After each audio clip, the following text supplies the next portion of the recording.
Assalamualaikum. Waalaikumsalam. Silakan masuk Ibu, silakan duduk. Terlebih dahulu saya akan menutup sambilan ya Bu, dan itu untuk menutup sambilan, menutup pintu. Perkenalkan, nama saya Dita Siti. Bertemu dengan Ibu siapa? Ibu Feni. Baik Ibu Feni, umur berapa? Umurnya 23 tahun, Ibu. Baik Ibu Feni, ada yang saya bisa bantu? Iya, Ibu. Di sini saya ingin mengetahui tentang hiperanalisis gravitero itu apa ya, Bu ya? Iya Bu Feni, ya sebelumnya sudah mengetahui atau mendengar apa itu hiperanalisis gravitero? Belum, Bu. Baik ya Bu ya. Jadi saya akan menjelaskan ya Bu ya. Yang pertama di sini ada pengertian hiperanalisis gravitero, yaitu mual muntah pada ibu hamil yang berat yang sampai mengganggu keadaan ibu, bahkan dapat mengganggu aktivitas sehari-hari ibu. Lalu di sini saya akan menjelaskan tentang predisposisi terjadinya hiperanalisis gravitero ya Bu. Yang pertama ada primigravida, yang kedua filicorialis, yang ketiga ada alergi, lalu yang terakhir faktor psikologis.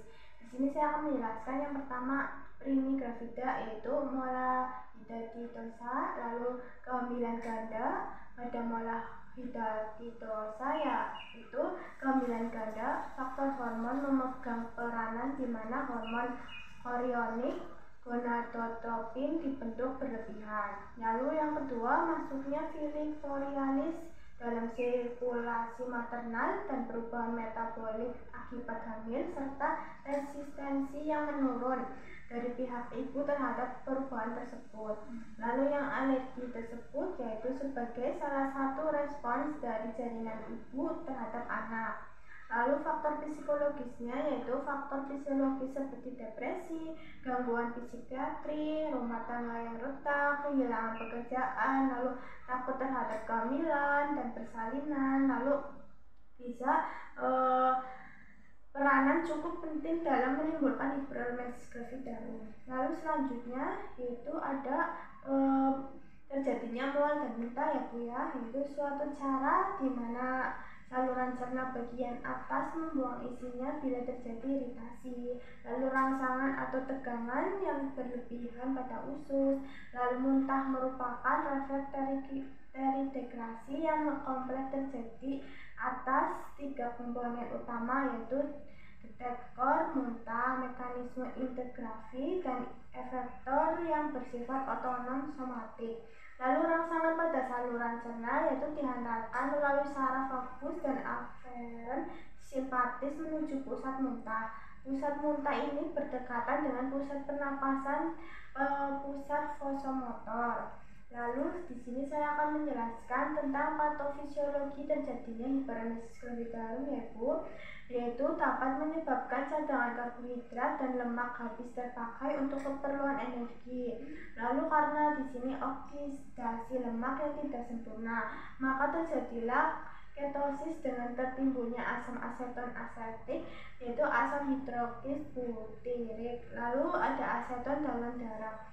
Di sini kekurangan cairan yang diminum dan kehilangan cairan akibat muntah akan menyebabkan dehidrasi, lalu sehingga cairan ekstravaskuler dan plasma akan berkurang. Lalu natrium dan klorida darah turun, lalu demikian juga dengan klorida urin. Selain itu ya Bu, dehidrasi menyebabkan hemokonsentrasi, lalu sehingga aliran darah ke jaringan berkurang. Lalu hal ini ya Bu ya mendapatkan zat makanan dan oksigen ke jaringan berkurang dan tertimbulnya zat metabolik dan toksik. Lalu kekurangan kalium yaitu sebagai akibat dari muntah dan bertambahnya ekskresi lewat ginjal ya Bu. Lalu meningkatkan frekuensi muntah yang lebih banyak, merusak hati sehingga memperberat keadaan penderitanya ya Bu ya. Lalu di sini saya akan menjelaskan tentang hiperanalisis gravitero, yaitu bahwa menurut berat ringannya gejala ini dapat dibagi menjadi 3 tingkatan ya Bu ya. Ada tingkat 1, tingkat 2, dan tingkat 3.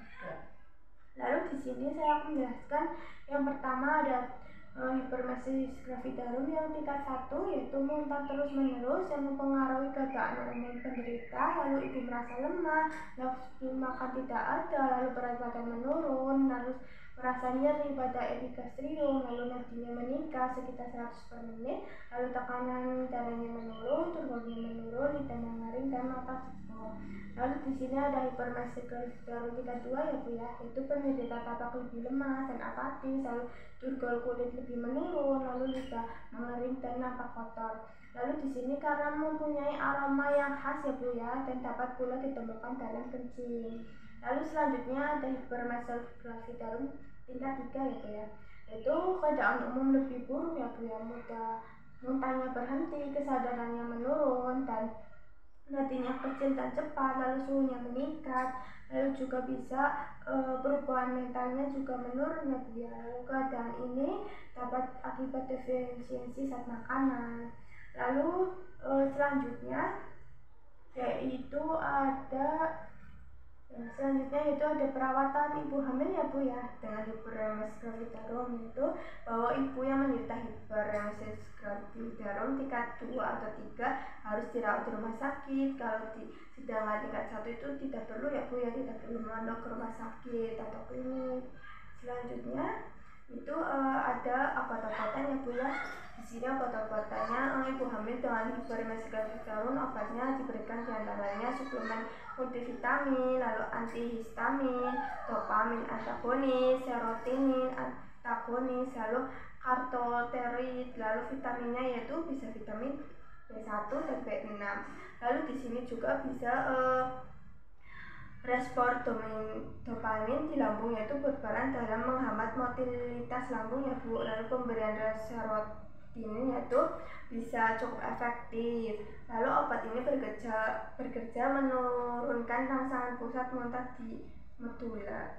Lalu selanjutnya ada kebutuhan nutrisi ya Bu pada ibu hamil, yaitu yang terkena hiperemesis gravitarum, bahwa pemberian nutrisi tergantung pada derajat dan muntah, berat ringannya, depresi nutrisi, dan penerimaan penderitaan terhadap rencana pemberian makanan.